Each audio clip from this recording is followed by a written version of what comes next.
L'organisation de cet atelier est la suite logique du protocole que nous avons eu avec l'USAID Gold, protocole dans lequel il était question pour le Bureau des collectivités territoriales d'organiser les commissions de fiscalité locale au niveau des communes cibles, notamment de Sédhiou, Kolda, Tamba et Kédougou, en les accompagnant sur l'installation et leur formation et en faisant aussi des opérations de recensement du foncier.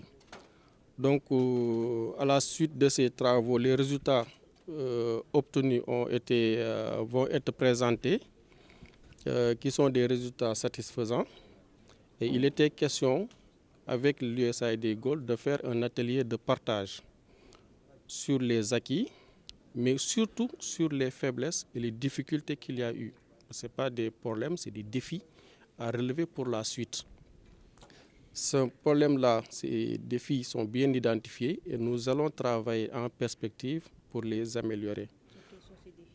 Et ces défis-là, c'est par rapport à l'élargissement des compétences des membres de la commission de fiscalité locale, au niveau organisationnel interne, au niveau de nos services, sur le traitement des données de recensement. Ça aussi, il y a des points d'amélioration, parce qu'il ne s'agit pas seulement d'aller sur le terrain faire du recensement, mais au-delà de ça, il y a un traitement de ces données-là.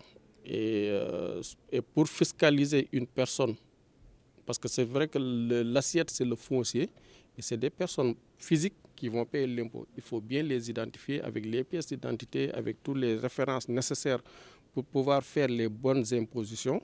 Ça aussi, il y a des difficultés qu'on a rencontrées et nous travaillons pour les améliorer. Sur le plan Sénégal émergent, les collectivités territoriales ont l'obligation de porter la politique étatique au niveau de leur zone de compétence, au niveau de leur terroir. Et ils ne peuvent pas mettre en œuvre ces politiques-là sans disposer des ressources, notamment qui viennent principalement de la fiscalité locale. Donc c'est pourquoi, en installant ces commissions de fiscalité, nous les accompagnons sur les opérations de recensement qui vont impacter sur les impôts dits fonciers, notamment l'impôt le foncier bâti et le foncier non bâti qui va retomber dans les budgets de ces collectivités territoriales pour financer un peu leurs projets au niveau de leur commune. Ce choix-là a été fait par l'USAID Gold, notre partenaire, qui est la zone qui est sa zone d'intervention. Mais il ne s'agit pas seulement d'aller vers c'est vrai que c'est une expérimentation, mais l'ambition c'est d'aller vers le niveau national pour faire bénéficier à toutes les collectivités de ces outils qui ont été expérimentés au niveau de ces collectivités. Et à la suite de ces recensements, il y a une évaluation, il y a une situation de référence qui a été établie. Et à la suite de ces opérations de recensement, il y a une augmentation de l'assiette, ce qu'on appelle l'assiette fiscale. Et les données vont être présentées lors de l'atelier. Et il y a une forte amélioration quand même de l'assiette fiscale au niveau des communes d'intervention. Pour modifier le code, c'est assez lourd, ce n'est pas du jour au lendemain. Il va falloir aller à l'Assemblée, parce que c'est la loi. Donc, mais tous ces éléments-là seront mis à la disposition des autorités. Au niveau interne, au niveau de la DGID, nous avons une direction de la législation qui s'occupe de toutes ces questions-là, qui va porter le projet et après il y aura le portage au niveau du ministère et jusqu'au niveau de la présidence pour un projet de loi à soumettre à l'Assemblée pour modifier le Code général des impôts et prendre en compte tous ces changements-là à opérer. Ce projet, comme vous le dites, se situe dans un projet beaucoup plus large d'intervention de l'USAID et d'appui et d'accompagnement des collectivités territoriales dans le secteur donc, de la gouvernance et de la décentralisation.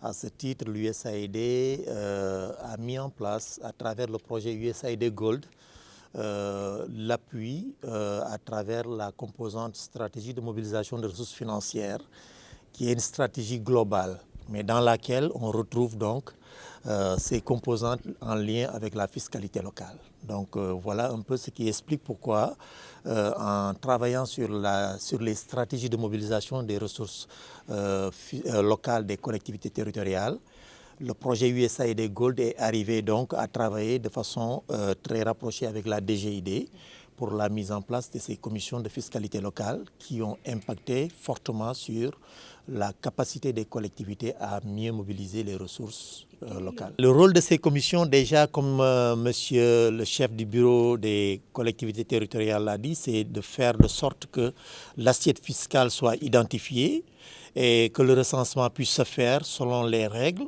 et qu'on identifie tout le potentiel en lien avec donc la fiscalité foncière. Au sortir de cela, il y a eu beaucoup plus de possibilités pour les collectivités à disposer de beaucoup plus de ressources parce que l'identification de ce potentiel fiscal a été mis en relief avec d'autres composants de l'USAID, c'est-à-dire tout ce qui est engagement communautaire, formation, sensibilisation des communautés, pour qu'ils soient prêts à vraiment jouer le rôle en tant que citoyens dans le cadre donc, du paiement donc, des taxes. Le projet, dans le cadre de USAID Gold, a démarré depuis 2016. Il va s'achever cette année en 2023, mais la convention avec la DGID, comme l'a répété le chef de bureau, a démarré en 2020 et que la mise en place des commissions de fiscalité au sortir des élections de février 2022 a été donc renouvelée. Et donc notre accompagnement va s'arrêter à la fin de ce projet, mais comme vous avez dû le sentir, la DGID s'est déjà appropriée de la démarche, s'est appropriée de tous les outils qui ont été donc élaborés et va continuer à faire ce travail-là avec l'accompagnement de ses propres moyens, mais aussi des autres partenaires qui vont intervenir. En termes de recommandations, c'est qu'il y a des aspects de réforme que le chef de bureau des collectivités déjà a souligné, qui sont importantes, c'est-à-dire élargir la base donc, de ces recettes-là. Au lieu de se contenter uniquement des recettes foncières, c'est voir sur les recettes locales des collectivités qu'est-ce qu'il faut mettre pour que la commission de fiscalité locale soit une entité qui va beaucoup plus porter sur la capacité des collectivités à mobiliser davantage de ressources. Donc ça, c'est une réforme qui va prendre peut-être son temps parce que réformer le code des impôts n'est pas une chose qui se fait du jour au lendemain. Les autres aspects, il y a des réformes qui sont en lien avec la fiscalité des collectivités, dont la fiscalité des départements. Ça aussi, ça a été évoqué donc, par le représentant de l'UAL, qui est aussi un enjeu de taille pour améliorer donc, les ressources que les collectivités doivent mobiliser afin donc d'arriver à des collectivités viables comme le PSE et l'acte 3 de la décentralisation l'ont tracé.